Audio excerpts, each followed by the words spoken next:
नमस्कार। विज्ञान, प्रौद्योगिकी, आविष्कार और नवाचार की खबरों के कार्यक्रम ज्ञान विज्ञान में आपका स्वागत है। मेरा नाम है ऐश्वर्या। आज के अंक में हम बात करेंगे अंतर्राष्ट्रीय महिला दिवस पर विज्ञान एवं प्रौद्योगिकी विभाग द्वारा लॉन्च किए गए नए महिला सशक्तिकरण कार्यक्रमों की। बताएंगे भारतीय शोधकर्ताओं ने विकसित की जल शुद्धिकरण की कुशल और किफायती सामग्री। खबरें और भी होंगी, लेकिन शुरुआत करते हैं इस अंक की सुर्खियों से। अंतर्राष्ट्रीय महिला दिवस पर वाइस किरण के 3 नए कार्यक्रम लॉन्च। महिला सशक्तिकरण योजनाओं से आगे आई 75 सफल महिला वैज्ञानिकों पर जारी की गई प्रेरणादायक पुस्तक।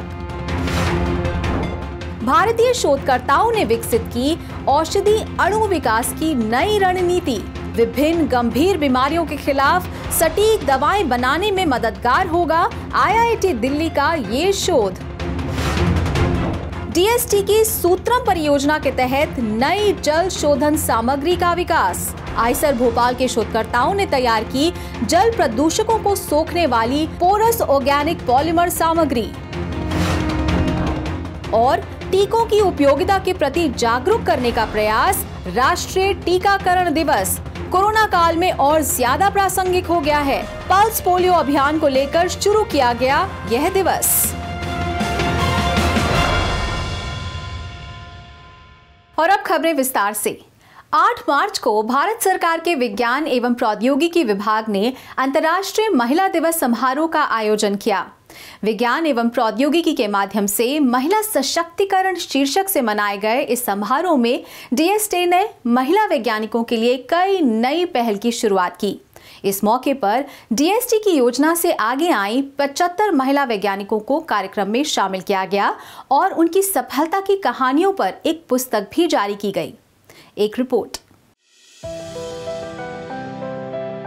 राष्ट्र एक मजबूत और आत्मनिर्भर अर्थव्यवस्था का लक्ष्य तभी तय कर सकता है जब आधी आबादी यानी महिलाएं भी सशक्त हों। हर क्षेत्र में उनकी बराबर की भागीदारी हो। खासकर राष्ट्र निर्माण के आधार विज्ञान, प्रौद्योगिकी और नवाचार में महिलाओं का योगदान जरूरी हो जाता है। भारत सरकार के विज्ञान एवं प्रौद्योगिकी विभाग की वाइस किरण जैसी महिला सशक्तिकरण की योजनाएं इसी दिशा में काम कर रही हैं। इसी कड़ी में इस बार का अंतर्राष्ट्रीय महिला दिवस विज्ञान एवं प्रौद्योगिकी के माध्यम से महिला सशक्तिकरण थीम के साथ आयोजित किया गया। इस मौके पर DST ने महिलाओं से जुड़ी कई नई पहलों का ऐलान किया। साथ ही women empowerment atlas of India को लॉन्च किया गया। सब जानते हैं कि खिलाड़ियों में उम्र बढ़ने के साथ खेलने की ताकत कम हो जाती है, लेकिन विज्ञान में जैसे जैसे हम बड़े हो जाते हैं हम बेहतर करते हैं। इसलिए हम चाहते थे कि 60 से 65 और 70 की उम्र में भी महिलाएं आएं और काम करें। ऐसी कुछ नई पहल है जिन्हें हम तैयार कर रहे हैं। साथ ही युवा साथियों को प्रेरित करने के लिए कई फेलोशिप, पुरस्कार, सम्मान, अनुदान सृजित किए जा रहे हैं। DST की women in science and engineering यानी वाइस किरण पहल के तहत चलाई जा रही परियोजनाओं ने महिलाओं के करियर में आने वाली हर कठिनाई और चुनौती को समझते हुए महिलाओं को विज्ञान एवं प्रौद्योगिकी के क्षेत्र में बढ़ावा दिया है। इस बार के अंतर्राष्ट्रीय महिला दिवस को चिन्हित करते हुए ऐसी 75 सफल महिला वैज्ञानिकों को आमंत्रित किया गया था और इन सफल कहानियों पर एक पुस्तक का भी विमोचन किया गया। After marriage, I tried to cope up with career, but शादी के बाद मैंने करियर जारी रखने की कोशिश की, लेकिन यह नहीं हो सका क्योंकि आप जानते हैं भारतीय संस्कृति में बहुओं को कैसे देखा जाता है। लेकिन 12 साल बाद इन्हीं हालात में मैंने किसी तरह अपनी PhD पूरी कर ली। because of this WAS-C scheme, इस वाइस-C योजना ने मुझे बहुत ही उज्जवल मौका दिया, जहां मैं अपने आत्मविश्वास के साथ साथ पैसा भी कमा रही हूं। and this is the यह सच्चाई है। अगर आप पैसा कमा रहे हैं तो परिवार हो या समाज, हर जगह आपकी बात सुनी जाती है। or your society. 2 years मेरे करियर में ब्रेक आ गया था। After that I have joined, after clearing net I have joined NPL, CSIR NPL in some project and after 1 year it has been completed. But later on I have nothing. मेरे पास कुछ नहीं था कि मतलब कोई fellowship या कुछ भी, तो मेरे को बहुत टेंशन था कि मैं कैसे अपना करियर परस्यू करूँ। In 2020 I got this fellowship women scientist a in DST programme and उसके बाद तो मतलब बहुत ही अच्छा चल रहा है और पेपर्स अपना रिसर्च एंड बहुत ज़्यादा मोटिवेशन मिला and it's really very good scheme. वाइस किरण योजना की सफलता और समय की जरूरत को देखते हुए DST इस योजना के तहत अब 3 नई पहल भी शामिल कर रहा है। इनमें पहला कार्यक्रम महिलाओं के लिए औद्योगिक अनुसंधान फेलोशिप है, जिसके तहत PhD थीसिस जमा करने वाली लड़कियों को 6 महीने की औद्योगिक इंटर्नशिप और डिग्रीधारी महिला वैज्ञानिकों के लिए 3 साल की औद्योगिक इंटर्नशिप का मौका दिया जाएगा। दूसरा कार्यक्रम वरिष्ठ महिला वैज्ञानिक फेलोशिप कार्यक्रम है, जिसके तहत 45 से 60 वर्ष आयु वर्ग की उन वरिष्ठ महिला वैज्ञानिकों को मौका दिया जाएगा जिन्होंने कम से कम 2 स्वतंत्र अनुसंधान परियोजनाओं को उत्कृष्ट ट्रैक रिकॉर्ड के साथ पूरा किया हो और किन्हीं परिस्थितियों के चलते नियमित रोजगार में नहीं हैं। तीसरा कार्यक्रम महिलाओं के लिए ओवरसीज फेलोशिप का है, जो देश की अनुसंधान विद्वानों और युवा महिला वैज्ञानिकों को विभिन्न देशों में अपना कौशल उन्नत करने का मौका प्रदान करेगा। On the one hand, if you see statistically, your 70% population is below 40. आप सांख्यिकीय रूप से देखें तो 70% जनसंख्या 40 वर्ष से कम की है, लेकिन वास्तविक संख्या देखी जाए तो 60 वर्ष वालों की संख्या जो स्वतंत्रता के समय थी उसकी तुलना में आज 10 गुना अधिक है। इसके नतीजे में सरकारी पेंशन भोगियों की संख्या सेवारत कर्मचारियों की संख्या से आगे निकल रही है और वह अपनी बेहतर उम्र में सेवारत हो रहे हैं। तो इस छोर का सबसे अच्छा उपयोग कैसे करें, इसलिए हमने इस विभाग में सर्वश्रेष्ठ पेपर के लिए उम्र 60 तक बढ़ाने का फैसला किया है। For best paper up to 60। विज्ञान एवं प्रौद्योगिकी विभाग की योजनाएं जहां महिलाओं को विज्ञान के क्षेत्र में प्रोत्साहित और सक्षम बना रही हैं, वहीं इन वैज्ञानिक हस्तक्षेपों के द्वारा समाज की आम महिला को भी सशक्त बनाने का काम किया जा रहा है, ताकि वो आत्मनिर्भर भारत निर्माण के दूसरे मजबूत पिलर की तरह खड़ी हो सके।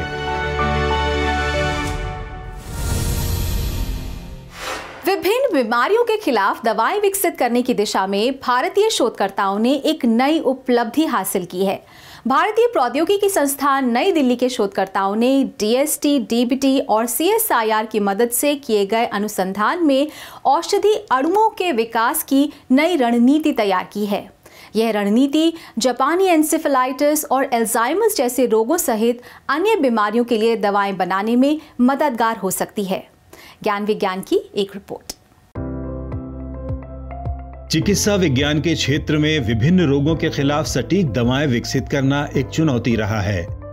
दवाएं या औषधियां आमतौर पर कार्बनिक अणु होती हैं, जो मानव शरीर में मौजूद अणुओं के साथ मिलकर रोग को लक्षित करती हैं। शरीर में मौजूद अणु आकार में बड़े होते हैं, जिन्हें मैक्रोमॉलिक्यूल्स कहा जाता है। ये मॉलिक्यूल्स प्रोटीन या न्यूक्लिक एसिड होते हैं। किसी विशेष प्रोटीन को लक्ष्य बनाकर अणु तैयार करने के लिए वर्तमान में कंप्यूटर की मदद से रैशनल ड्रग डिस्कवरी का इस्तेमाल किया जाता है, जिसमें बहुत वक्त लग जाता है। IIT दिल्ली के रसायन विज्ञान विभाग के शोधकर्ता दल ने translational health science and technology institute और IIT दिल्ली के ही कुसुमा स्कूल ऑफ बायोलॉजिकल साइंसेज के विशेषज्ञों के साथ मिलकर औषधि अणुओं के विकास की एक नई रणनीति विकसित की है, जो विभिन्न रोगों के इलाज के लिए संभावित औषधि अणु बनाने में सहायक हो सकती है। इस अनुसंधान को भारत सरकार के विज्ञान एवं प्रौद्योगिकी विभाग, जैव प्रौद्योगिकी विभाग और CSIR की योजनाओं के तहत मदद की गई है। We have made a design strategy for making drug. हमने दवा के अणु बनाने के लिए एक डिजाइन रणनीति बनाई है। यह रणनीति अणुओं के अलग अलग आकार बनाने पर आधारित है। These molecules can help in designing. हम अणु विभिन्न रोगों के लिए दवा के अणुओं को डिजाइन करने में मदद कर सकते हैं। This is limitless design. So ये एक सीमा रहित रणनीति है जो न सिर्फ दवा बनाने बल्कि प्रोटीन फोल्डिंग प्रक्रिया का अध्ययन करने के लिए भी उपयोगी हो सकती है। Protein folding phenomena process. So for that also it will be useful. शरीर में मौजूद अणुओं के अलग अलग आकार होते हैं। इन विभिन्न आकृतियों की नकल तैयार करना और संश्लेषित करना अपने आप में एक कला है। शोधकर्ताओं ने मैक्रोमॉलिक्यूलर मिमिक्री यानी खास आकार के छोटे अणुओं द्वारा मैक्रोमॉलिक्यूल्स की नकल करने का दृष्टिकोण अपनाया। उन्होंने प्रोटीन इंटरफेस को लक्षित करने वाले अणुओं को विकसित करने के लिए कार्बनिक रसायन विज्ञान और बायोफिजिक्स के उपकरणों का उपयोग किया।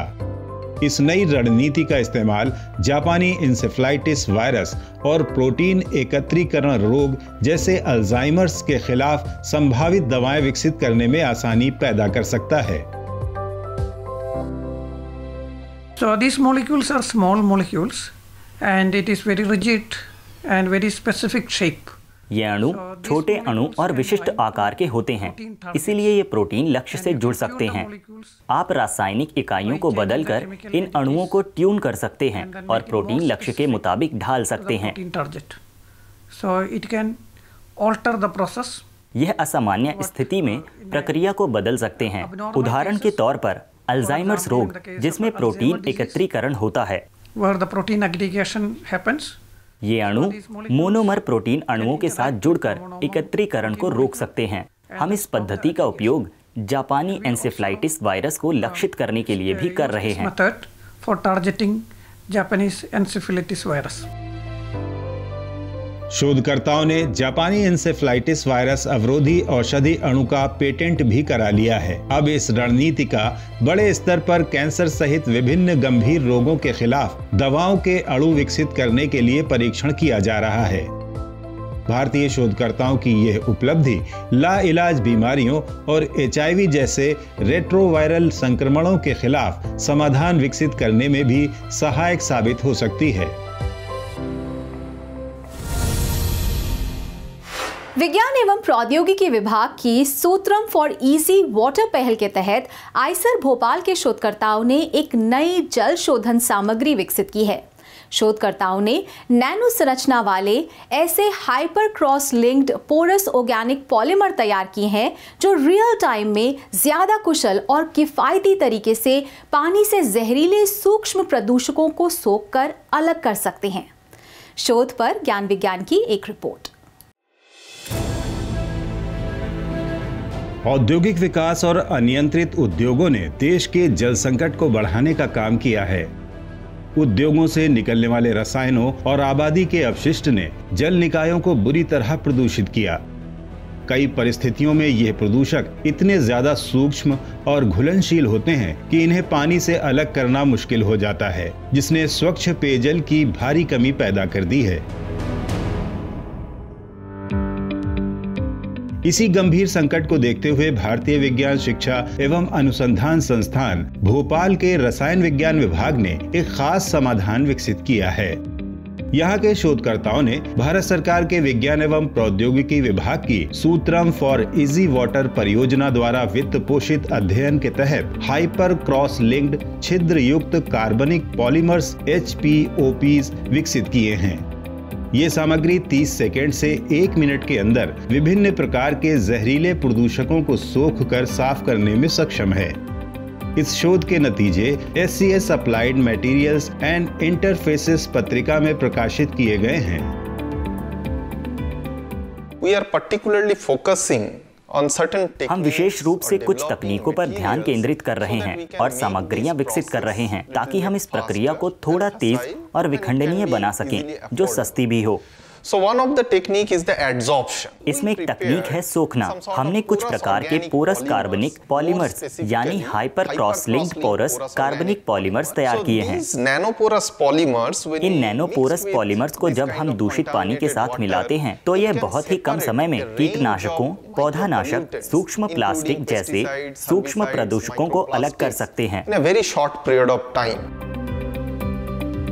जल शुद्धिकरण के क्षेत्र में पोरस ऑर्गेनिक पॉलीमर पर लंबे समय से काम कर रहे विभाग के शोधकर्ताओं ने अपने 3 साल के अध्ययन में साधारण सिंथेटिक प्रोटोकॉल का प्रयोग कर 3 तरह के रसायन और उत्प्रेरकों से नैनो संरचना HPOPs का विकास किया। जिनमें मौजूद नैनो छिद्र बहुत ज्यादा सरफेस एरिया रखते हैं। इसकी 10 ग्राम सामग्री को अगर समतल मैदान पर फैलाया जाए तो वो 1 से 2000 स्क्वायर मीटर क्षेत्र को कवर कर सकती है। We synthesize this polymer using a very basic organic chemistry knowledge that एक बहुत ही बुनियादी कार्बनिक रसायन विज्ञान फ्राइडल क्राफ्ट केमिस्ट्री का उपयोग कर हम इन्हें संश्लेषित करते हैं। इसमें 3 रसायनों को लिया गया है, एक सुगंधित मोनोमर ट्रिप्टिसिन, दूसरा सॉल्वेंट डीसीएम जो बहुत आसानी से उपलब्ध है, और बहुत सस्ता उत्प्रेरक एल्यूमिनियम क्लोराइड जिसके 1 ग्राम की कीमत 1 रुपये है। So these 3 chemicals I mix it. इन 3 रसायनों को स्लाइन ट्यूब में मिलाया जाता है। प्रयोगशाला पैमाने पर यह प्रतिक्रिया लगभग 200 से 300 मिलीग्राम पर की जा रही है, जिससे लगभग 400 मिलीग्राम पॉलीमर मिलते हैं। कुछ संशोधनों के साथ इसे बढ़ा सकते हैं। पूरी तरह से स्वदेशी रूप से विकसित ये समाधान बहुत कम समय में बड़े क्षेत्र में प्रभावी तरीके से जल शुद्धिकरण कर सकता है। डीएसटी परियोजना के तहत ही आइसर भोपाल आईआईटी मद्रास के शोधकर्ताओं की मदद से अब इस सामग्री का फील्ड ट्रायल शुरू करने की दिशा में काम कर रहा है।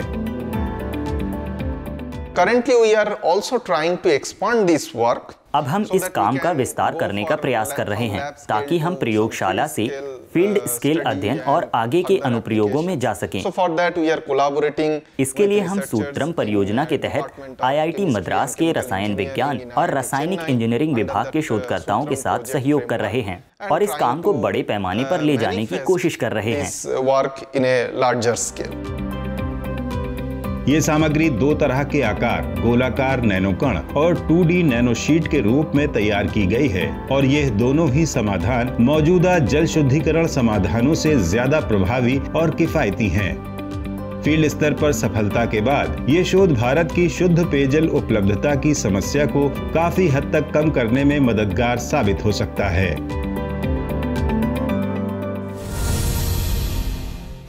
टीकाकरण की उपयोगिता को प्रसारित कर लोगों को जागरूक करने के उद्देश्य से हर साल 16 मार्च को राष्ट्रीय टीकाकरण या प्रतिरक्षण दिवस मनाया जाता है। कोरोना के खिलाफ शुरू किए गए टीकाकरण में भारत रिकॉर्ड समय में अपने लक्ष्य के नजदीक पहुंच गया है।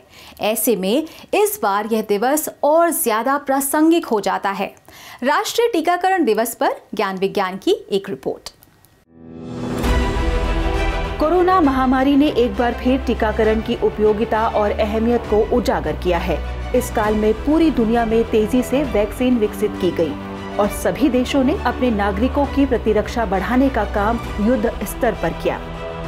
भारत में विश्व का सबसे बड़ा टीकाकरण अभियान शुरू किया गया, जो सफलतापूर्वक अपने लक्ष्य की प्राप्ति की ओर बढ़ रहा है। अब तक देश में 180 करोड़ से ज्यादा वैक्सीन डोज दिए जा चुके हैं। यह अपने आप में एक रिकॉर्ड है। इसी वैक्सीनेशन ने कोरोना संक्रमण के दुष्प्रभाव को काफी हद तक समाप्त कर दिया है। पोलियो के खिलाफ विश्वव्यापी अभियान में सहयोग करने और देश को पोलियो जैसी गंभीर बीमारी से बचाने के लिए 16 मार्च 1995 को पोलियो वैक्सीन की पहली ओरल खुराक दी गई थी। इस पल्स पोलियो अभियान के तहत लगातार 5 साल से कम उम्र के बच्चों को पोलियो की खुराक दी जाती रही। यह अभियान सफल रहा और भारत में पोलियो का आखिरी मामला 13 जनवरी 2011 को सामने आया। इसके बाद साल 2014 में विश्व स्वास्थ्य संगठन ने भारत को पोलियो मुक्त राष्ट्र घोषित कर दिया। जन स्वास्थ्य सुरक्षा के प्रयासों को जारी रखने के लिए 16 मार्च को राष्ट्रीय टीकाकरण या प्रतिरक्षण दिवस का नाम दिया गया। इसके तहत पूरे देश में अन्य संक्रामक रोगों और घातक बीमारियों जैसे चेचक, खसरा, टिटनेस, डायरिया, मातृत्व से जुड़े महिलाओं के टीके और आदि जैसे टीकाकरण अभियान भी चलाए जा रहे हैं और काफी हद तक इन घातक बीमारियों पर नियंत्रण पाया जा सका है। टीकाकरण एक ऐसी प्रक्रिया है जिसके माध्यम से किसी व्यक्ति की प्रतिरक्षा प्रणाली नुकसान पहुंचाने वाले वायरल या बैक्टीरिया जैसे बाहरी एजेंट के खिलाफ मजबूत हो जाती है। टीके एंटीबॉडी बनाने के लिए किसी व्यक्ति के शरीर की प्रतिरक्षा प्रणाली को प्रशिक्षित करते हैं। शरीर में विकसित होने वाली यह प्रक्रिया आक्रमण करने वाले कीटाणुओं को कमजोर या खत्म कर देती है और उसके जानलेवा असर नहीं रह जाते। राष्ट्रीय टीकाकरण दिवस का यही उद्देश्य है कि लोगों तक इस वैज्ञानिक जानकारी को पहुंचाया जाए, उन्हें टीकों के प्रति जागरूक कर टीकाकरण अभियानों से जोड़ा जाए और अंतिम पंक्ति के व्यक्ति के स्वास्थ्य की रक्षा की जा सके।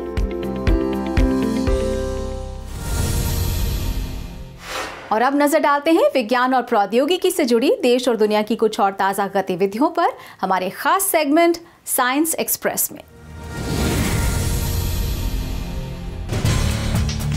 भारत और फिनलैंड ने क्वांटम कंप्यूटिंग पर Indo finish virtual network centre की स्थापना की एक विस्तृत योजना तैयार की है। इसी कड़ी में हाल ही में फिनलैंड की राजदूत की अगुवाई में एक प्रतिनिधि मंडल ने भारत सरकार के केंद्रीय विज्ञान एवं प्रौद्योगिकी और पृथ्वी विज्ञान मंत्री डॉक्टर जितेंद्र सिंह से मुलाकात की।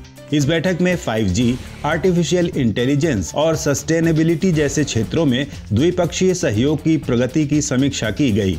भारत ने वर्चुअल नेटवर्क सेंटर स्थापित करने के लिए IIT मद्रास, आइसर पुणे और CDAC पुणे जैसे 3 प्रमुख संस्थानों की पहचान कर ली है, जो समकक्ष फिनिश संस्थानों के साथ मिलकर काम करेंगे। डॉक्टर जितेंद्र सिंह ने कहा, दोनों देशों के बीच द्विपक्षीय विज्ञान प्रौद्योगिकी नवाचार सहयोग अभिनव अनुसंधान एवं विकास परियोजनाओं को प्रोत्साहित करने का एक प्रयास है, जिसके द्वारा मौजूदा चुनौतियों और भविष्य की जरूरतों के मुताबिक दोनों देशों को लाभ पहुंचाने का लक्ष्य है। राष्ट्रीय सुपर कंप्यूटिंग मिशन के तहत पिछले दिनों IIT रुड़की में पेटा स्केल सुपर कंप्यूटर परम गंगा स्थापित किया गया। आपको बता दें, राष्ट्रीय सुपर कंप्यूटिंग मिशन को इलेक्ट्रॉनिक्स और सूचना प्रौद्योगिकी मंत्रालय और विज्ञान तथा प्रौद्योगिकी विभाग द्वारा संयुक्त रूप से संचालित किया जा रहा है और इसे centre for development of advance computing CDAC और भारतीय विज्ञान संस्थान IISc द्वारा कार्यान्वित किया जा रहा है। इस मिशन के 4 प्रमुख स्तंभ हैं: बुनियादी ढांचा, अनुप्रयोग, अनुसंधान एवं विकास और मानव संसाधन विकास, जो स्वदेशी सुपर कंप्यूटिंग इकोसिस्टम को विकसित करने के लिए कार्य कर रहे हैं। इस मिशन के पहले और दूसरे चरण के तहत अभी तक भारतीय विज्ञान संस्थान IIT, Eicher Pune, JNCASR, NABI Mohali और CDAC में 11 प्रणालियां तैयार कर दी गई हैं। CDAC चरणबद्ध रूप से स्वदेशी सुपर कंप्यूटिंग इकोसिस्टम का निर्माण कर रहा है। इसमें कंप्यूटर सर्वर रुद्र और उच्च गति वाले इंटरकनेक्ट त्रिनेत्र को डिजाइन और विकसित किया गया है, जो सुपर कंप्यूटरों के लिए आवश्यक प्रमुख उप असेंबलियां हैं।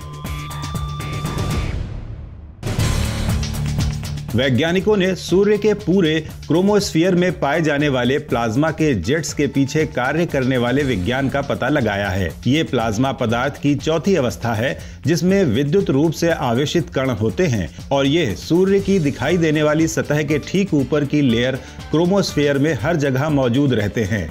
ये जेट पतली घास जैसी प्लाज्मा संरचनाओं के रूप में सतह से लगातार ऊपर उठते दिखाई देते हैं और फिर गुरुत्वाकर्षण से नीचे चले जाते हैं। विज्ञान एवं प्रौद्योगिकी विभाग के संस्थान भारतीय खगोल भौतिकी संस्थान के खगोलविदों के नेतृत्व में भारत और इंग्लैंड के अंतर्विषयी शोधकर्ताओं की एक टीम ने सूर्य के जेट्स की उत्पत्ति की व्याख्या की है। उन्होंने ये पाया कि एक साउंड स्पीकर पर होने वाले कंपन के दौरान उस पर रखे किसी तरल पदार्थ की सतह अस्थिर हो जाती है और जेट्स पैदा करती है। लगभग यही भौतिकी सौर प्लाज्मा जेट्स की भी है। अब तक माना जाता रहा है कि छोटे स्पिक्यूल्स के पीछे की भौतिकी लंबे और तेज स्पिक्यूल्स के मुकाबले अलग है। इस अध्ययन ने इस व्यापक विश्वास को चुनौती देते हुए दिखाया है कि सौर संवहन अपने आप में सभी प्रकार के जेट बना सकता है, चाहे वो छोटे हों या बड़े।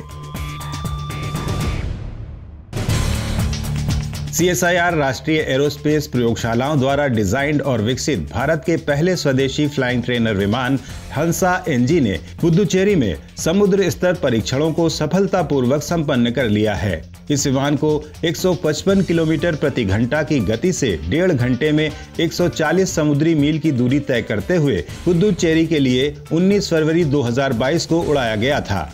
हंसा NG ने समुद्र स्तर के परीक्षणों के सभी उद्देश्यों को पूरा किया। Hansa NG just in time prepreg composite light weight airframe, glass cockpit, व्यापक पैनोरमिक व्यू के साथ bubble canopy, electrically operated flap जैसी अनूठी विशेषताओं के साथ रोटैक्स डिजिटल कंट्रोल इंजन द्वारा संचालित सबसे उन्नत फ्लाइंग ट्रेनर विमानों में से एक है। CSIR NAL का यह विमान भारतीय फ्लाइंग क्लब की आवश्यकताओं को पूरा करेगा।